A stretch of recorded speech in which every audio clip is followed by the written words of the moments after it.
Thank you, everyone. It's nice to see that we've got some touch designer people in the room. That is the superior software. I don't know touch designer. I've been putting it off for like 4 or 5 years, but one day I will learn it. But I'm very jealous of these touch designer users. Okay, so VJing 101. So it's a beginner-friendly course. So I know someone said 10 years of experience. That's awesome. But yeah, we're going to be going over very kind of like beginner-friendly stuff. And so if I'm going too fast or you need me to explain anything, just put your hand up and we can go over it. All right. So what are we covering in the course? General VJ setup. So we're talking kind of like your layout, Resolume, hardware, that kind of stuff. Content creation, making clips to perform in Resolume. Performing, we're going to run through a little bit of MIDI pad stuff. I've got one MIDI pad here, one here. We'll hopefully get a chance for everyone to have a little go with it. We're going to talk about some career stuff in VJing. I've made a lot of mistakes over my time in VJing, and I would like for you to not make those mistakes. So we're going to be going over that. Introduction to Resolume, and then we'll be doing a clip making exercise at the end. All right. So what is VJing? VJing is usually operating visuals in a live capacity for music events. Obviously, it kind of transfers over to art and stuff like that. But basically it consists of triggering videos, clips, and shaders through VJ software that allows you to perform your clips to an audience. So that's kind of generally what Resolume looks like, and this is what it should look like on the other end. A little bit about me. My name's Tom. I go by Passive Kneeling. There'll be a few voice kind of thingos here and there. Just bear with me. I do music videos. I direct videos, do editing, VJing, graphic design, all that lovely stuff. I've been kind of doing it, on and off for about 8 years, and I've been full-time for about 4 years. How I started. Okay, so I just kind of fell into VJing, I think. I think one of my friends started at the time, and I was going to a lot of Psytrance festivals. I'm not too sure if many people in the room have been to many Psytrance festivals, but it is the place to learn VJing because there's just so much going on. It's just you have to build, everything from the ground up, and you're basically in the bush and you've got nothing. So it's a good way to learn. So that's kind of basically how I fell into it. I was going to a lot of Psytrance festivals, and a couple of friends let me have a go. My first real event was in 2018 for Wat Igarashi. It was at a warehouse in Sydney. I told the event promoter that I'd been VJing for like 5 years or something, but I'm pretty sure it was like 5 hours max, something like that.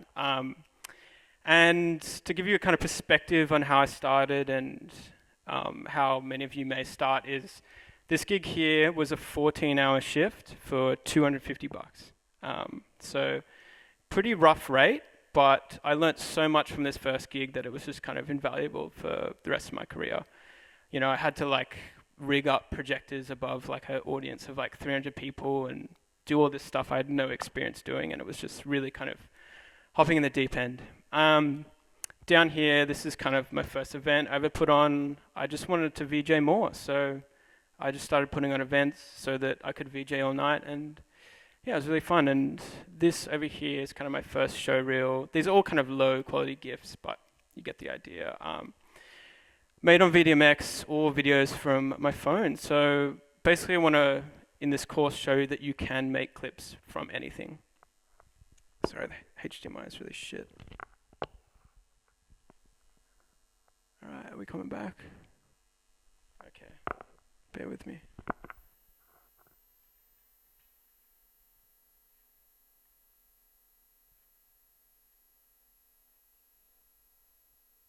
All right, we're back.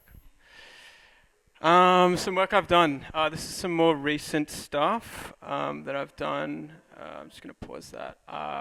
Lollapalooza was a definite highlight of my career. That was awesome. I've been working with Bag Raiders. I don't know if you know that song. That's like dun dun dun dun dun. Been working with them for like 2 years now. That's been really fun. I did EPROM last year, and I was lucky enough to go to Vietnam on tour with Neil as well. He was there too.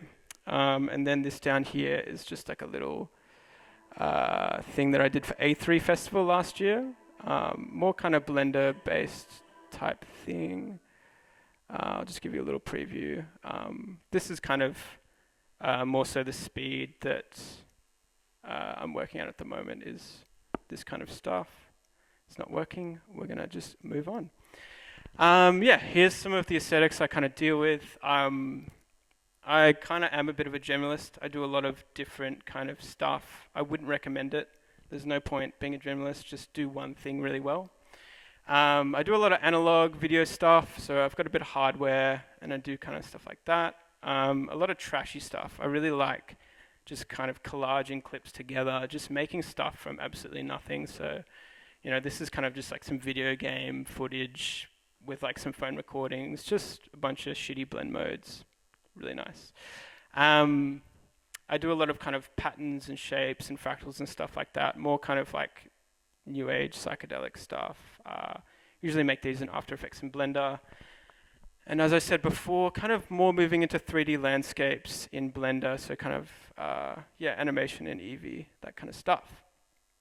All right, a general VJ setup. So you would have your laptop. Everyone here has a laptop. You can feel free to bring in your desktop PC into the VJ environment, but I wouldn't recommend it. It's kind of scary. MIDI pad or external keyboard. So I've got a MIDI pad over here. What was your name, sir? Tim. Tim has got one of the MIDI pads. I've got the other one here. That's a Novation XL. That's the one that's pictured up here, a Launch Controller XL. You're going to need that if you want to be VJing live and kind of like, you know, really get into things. I would recommend getting it. So these are kind of the only two things that you need. But the third thing, which you also need, is an understanding of the vibe and how to adapt to an event. That's probably the most important thing as a VJ, is just to be able to kind of roll with the punches, see what's happening with the music, and just play along with it. Some other helpful tools, a troubleshooting kit.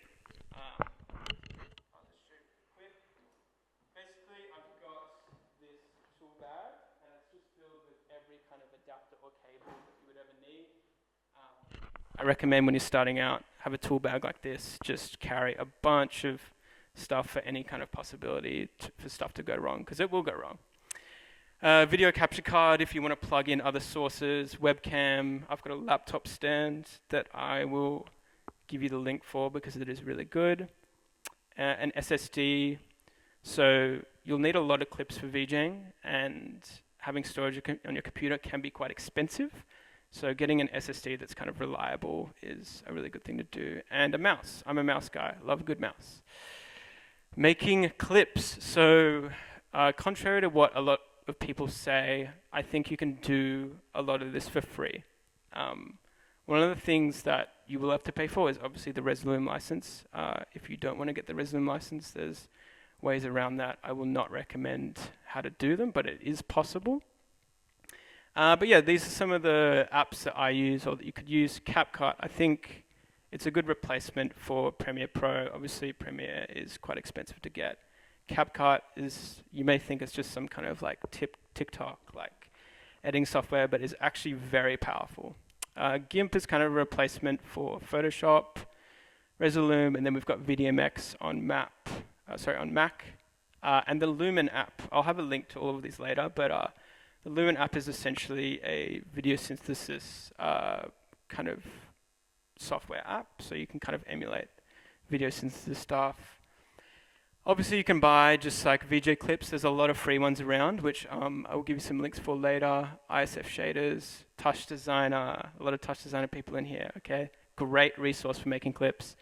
And then Blender. I mean, I wouldn't really recommend Blender. It is a bit of a waste of time. Just learn Touch Designer. Okay, how I make clips. So these are kind of some examples of, I guess you would say, yeah, a flow chart of how I'd make stuff. All the examples down the bottom have been made using some of these methods. We're going to be doing some of these later in the exercises. But essentially, you know, example 2, you can just video something on your phone. Just take a video and then bring it over to Resolume, and then just have kind of a jam inside of it. Just layer a bunch of effects on it, and then, you know, that could be like an hour or so. You just take a big recording, bring it back into CapCut and then make yourself kind of loops, like 30-second clips or whatever, and then back into Resolume. Sorry, Resolume Alley, which is where we'll be doing a lot of converting. More on this later. And don't worry if you can't absorb all of this at once. I will be sending the presentation later. Okay, just got a bit of an example clip here. So this is from 2021. File types, so I'll just go over this really quickly. Who's used Photoshop? Who understands what an alpha layer is? Could you put your hand up? Okay, so basically an alpha layer, if for the people that don't know, is it's in the file that tells you that there's a level of transparency. So you're going to be using alpha layers a lot while you're VJing so that you can layer stuff over it without a blend mode. And essentially to use your clips in Resolume, you're going to have to convert them all to .dvx, which we'll be going over later in Resolume Alley. Some general advice for starting out. I think I personally learn a lot better just being taught by someone else, but tutorials are kind of your best resource. If you like tutorials, there's plenty on Resolume, there's plenty on all these programs I've mentioned, and you can just kind of get into it. As I said before, don't be afraid to make mistakes. Jump in the deep end. If someone offers you a gig that you don't think you can do, maybe try and do it. But don't be kind of making too many mistakes on someone else's dime. I would advise against that. Bring a DIY mentality. I think it's really important to go into VJing with kind of this DIY mentality. When I first started, I had a projector and I was just able to kind of set everything up from the get-go. Like you want to be able to go up to a gig and just know every aspect of it and be able to set it up from the ground up. So have your own cables, have your own kit. I would very much recommend learning like that. Name your files properly and store them in the correct format. Whoever has some of the clips that I sent out on Dropbox, all of those are named very weird stuff. I just kind of made it up when I was 19 or something. So I would recommend don't do that. Name your stuff properly so that you can find it easily. Because the reality is I'm still using some of the first clips that I made in my very first jam because they just happen to be really good. And I think a few clips that you guys make tonight, hopefully you'll be using for the rest of your careers. Back up all of your clips regularly. The first rule of data is if it doesn't exist in 3 places, it does not exist at all. So we're talking Dropbox, Google Drive, hard drives, on your computer, just back it all up. Don't use blend modes and default effects as a crutch. I hate to see people just 10 clips, chuck on Divide or Lighten or something like that and call it a day. It just looks trashy. So I would avoid from just using too many blend modes when you first start out. Later on, you can kind of learn to use them. And then in terms of effects, don't just use the default ones. Kind of try mix and match a bit. And some other advice is try reverse engineer other people's work. If you see something cool, just try and make it. And if you get halfway there, you'll probably end up with something pretty cool anyway. So some more programs to assist with your VJing. Touch Designer.